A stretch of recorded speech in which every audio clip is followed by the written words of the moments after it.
주님과 함께하는 하루가 참으로 즐겁습니다. 세상 살면서 만나게 되는 시험과 고난 속에서 우리가 두려워하지 않는 이유, 바로 주님께서 우리와 함께 하시기 때문입니다. 주님과 동행하며 주의 일을 잘 감당해 나아가는 주의 백성 되기를 소원합니다. 날마다 주님을 섬기게 하시고 그 섬김의 기쁨이 우리의 인격을 다듬게 하여 주시옵소서. 말씀을 통한 깨우침이 있게 하시고 깨달은 말씀을 붙들고 기도하며 이 세상에서 빛과 소금의 역할 오늘도 잘 감당케 하옵소서. 감사드리며 예수님의 이름으로 기도합니다. 아멘. 하나님의 말씀 민수기 22장 1절부터 20절까지 말씀입니다. 민수기 22장 1절부터 20절까지 한 절씩 교독하겠습니다. 이스라엘 자손이 또 길을 떠나 모압 평지에 진을 쳤으니 요단 건너편 곧 여리고 맞은편이더라.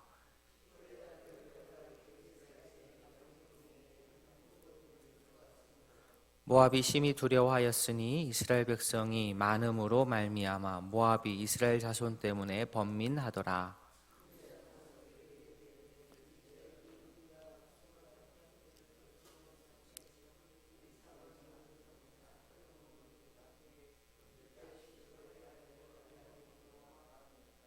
그가 사신을 부올의 아들 발람의 고향인 강가 부돌에 보내어 발람을 부르게 하여 이르되, 보라, 한 민족이 애굽에서 나왔는데 그들이 지면에 덮여서 우리 맞은편에 거주하였고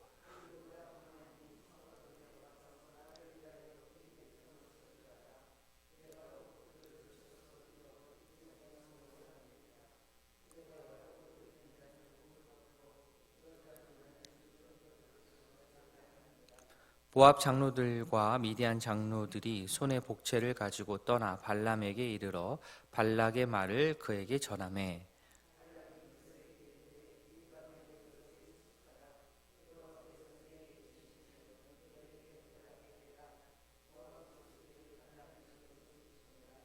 하나님이 발람에게 임하여 말씀하시되, 너와 함께 있는 이 사람들이 누구냐?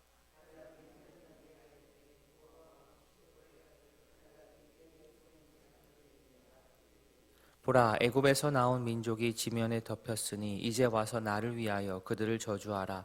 내가 혹 그들을 쳐서 몰아낼 수 있으리라 하나이다.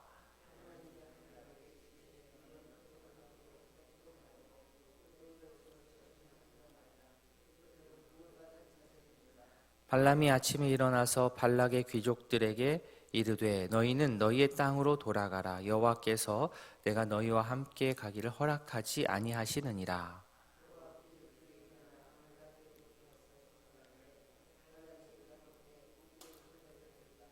발락이 다시 그들보다 더 높은 고관들을 더 많이 보내매,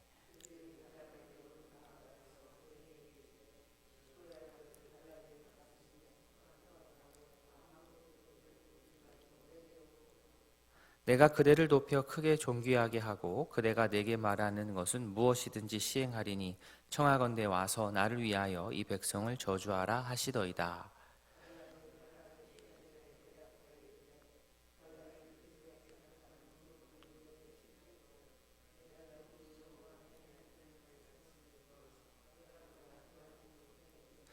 그런즉 이제 너희도 이 밤에 여기서 유숙하라. 여호와께서 내게 무슨 말씀을 더하실는지 알아보리라.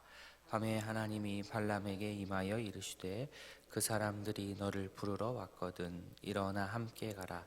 그러나 내가 내게 이르는 말만 준행할지니라. 아멘. 오늘 모압 왕 발락은 이스라엘의 이전의 행보를 보고 참 많이 놀랐습니다. 이스라엘이 아모리 왕 시온도 물리쳤고요, 또 바산 왕 옥도 물리쳤기 때문입니다. 어제 말씀이었죠. 게다가 이스라엘 백성들의 수가 많았고, 이로 인하여서 오늘 3절 뒷부분에 모압 왕 발락은 번민하였습니다. 번민. 그러니까 이스라엘 백성들을 미워하는 마음, 또 그들의 세력을 두려워하는 마음, 이제 번민이라는 표현에 다 들어 있습니다. 그 두려움 때문에 당시 자신들과 동맹을 맺고 있었던 미디안 장로들에게 도움을 청합니다. 자, 그들에게 도움을 청할 때 이스라엘 백성들을 이제 묘사하기를 소가 밭에 풀을 뜯어 먹는 것으로 묘사를 했습니다. 소가 풀을 뜯어 먹는 모습을 생각하면 한가롭게 풀을 뜯는 생각이 들겠지만 그런 의도는 아니었고요. 소가 단체로 막 떼를 이루어 가지고 들판에 풀을 뜯는 게 아니라 다 먹어 치우는 그런 아주 강력한 모습입니다. 발락은 군사력으로 지금 맞붙으면 이스라엘에게 승산이 없다는 것이 생각이 되었는지 다른 계략을 냅니다. 어떤 계략입니까? 이름이 좀 비슷하긴 한데요. 발락은 이제 발람을 이제 불러오게 합니다. 발람이 있는 곳이 강가 부돌이라고 하는데요. 발락이 있는 모압과는 이 부돌은 꽤 거리가 있는 곳입니다. 그만큼 멀리 가서라도 이 사람을 데려올 이유가 있는 겁니다. 영향력이 컸다라는 증거입니다. 이렇게 해서라도 어렵게 해서라도 발람을 꼭 데려와야만 한다라고 그런 생각했습니다. 자, 발람이 복을 빌면 누구든지 복을 받게 되고 저주하면 누구든지 저주를 받게 된다라고 이 발락은 그렇게 알고 있었습니다. 그래서 그 발람의 능력을 힘입고자 그를 영입하려고 한 겁니다. 군사적으로는 안 되니까 이런 방법을 쓰는 것이지요. 발락의 명을 받아서 발람을 찾아간 이제 모압 장로들과 미디안 장로들, 그들의 손에는 7절에 나오듯 이 복채가 들려 있었습니다. 복채. 그렇죠? 전쟁에서 이길 수만 있다면야 이 정도의 복채는 아깝지 않다 생각한 거죠. 그래서 복채를 발람에게 주고 부탁한 것은 무엇이냐? 이스라엘을 저주해서 이스라엘이 잘못되게 해서 이 땅에서 이스라엘을 몰아내기 위해서 그래서 복채를 가지고 갔습니다. 자, 발람이 이 제안을 이제 받게 되고 이것을 어떻게 답을 합니까? 일단 보류하지요. 8절에 보시면 자신을 찾아온 자들에게 일단은 하루 자도록 합니다. 재웁니다. 그러면서 하는 말, 여호와께서 내게 이르시는 대로 너희에게 대답하리라. 바로 답을 하지 않고 내가 아직 답을 못 들었으니까 하루 좀 여기 지내보라고 얘기를 하죠. 자, 이 부분들을 보면 사실 조금 우리가 이제 헷갈리게 되는데요. 발람에게 사람들은 복채를 들고 와서 저주를 내려달라고 요청하는데 지금 발람은 여호와의 응답을 기다리고 있습니다. 사실 이 발람은 여호와의 선지자가 아닙니다. 따지자면 이방 선지자인데요. 단지 지금 여호와의 이름을 부르고 여호와의 응답을 바란다라고 하여서 그가 여호와를 따르는 여호와의 선지자일 것이다라고 생각하기에는 조금 무리가 있습니다. 그런데 이방인 선지자인 발람이 분명하게 말씀에서는 여호와의 이름을 언급합니다. 그리고 여호와께서는 결국에는 이방인 선지자 발람을 통해서도 하나님의 일을 진행해 나아가십니다.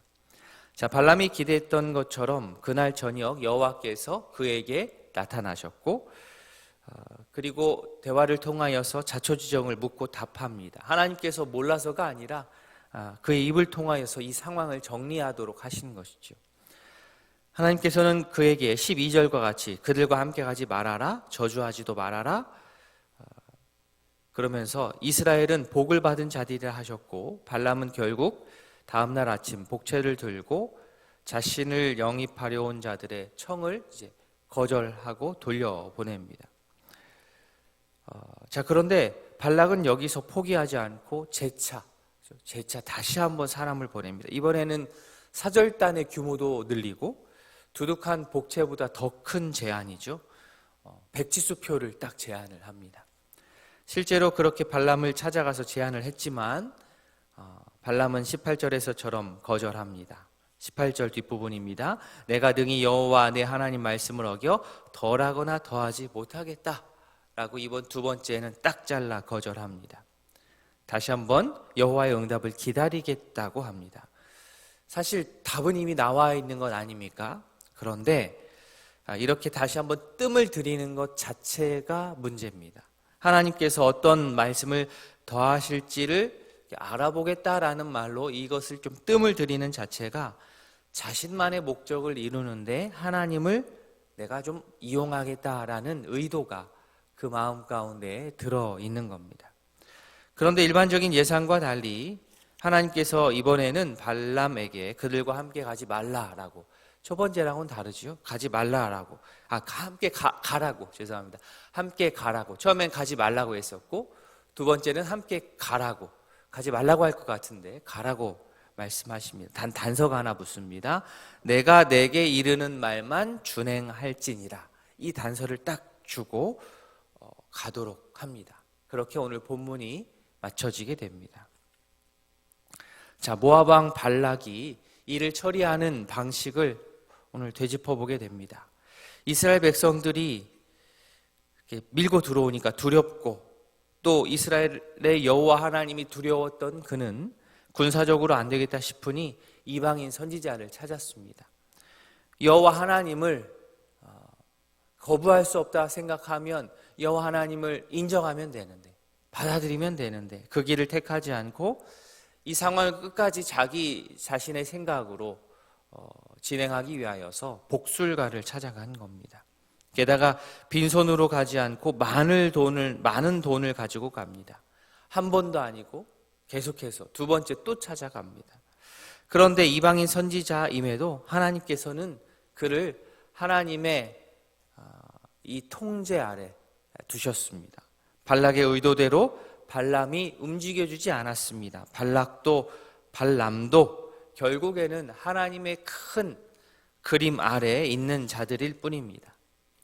하나님께서는 이렇게 성도인 우리의 예상을 훨씬 뛰어넘어서 역사하십니다.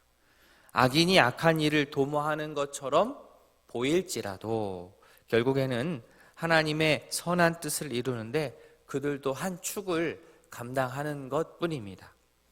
바라기는 신실하시고 완전하신 역사를 주관하시는 하나님을 우리 모두가 의지하기를 원합니다. 우리도 또한 이 발락처럼 두렵고 또 마음이 급해질 때 이 다른 마음 품지 않고 다른 방법 찾지 않고 온 세상 주관자 되시는 하나님께만 나아가서 아뢰는, 그래서 주님의 도우심을 구하는 지혜로운 우리 모두 될 수 있기를 진심으로 소원합니다. 아멘. 말씀을 기억하시면서 우리가 기도하길 원하고 우리 두 가정을 위해서 기도하겠습니다. 서춘학 집사님 가정입니다. 온 가족이 믿음 안에서 은혜롭게 은혜 속에서 항상 건강하게 범사에 감사하는 생활 할 수 있도록 기도해 주십시오. 윤임중 장로님 가정입니다. 하나님의 영광이 드러나는 가정, 가족 건강과 소망하는 모든 일의 형통, 불신앙에 믿지 않는 친인척 구원을 위해서 기도해 주시기 바랍니다. 우리 환우대의 건강 회복을 위해서, 오늘 저녁에 있을 수요 기도회를 위해서, 우리 교회를 위해서 기도하는 시간 갖겠습니다. 다 함께 기도하시겠습니다.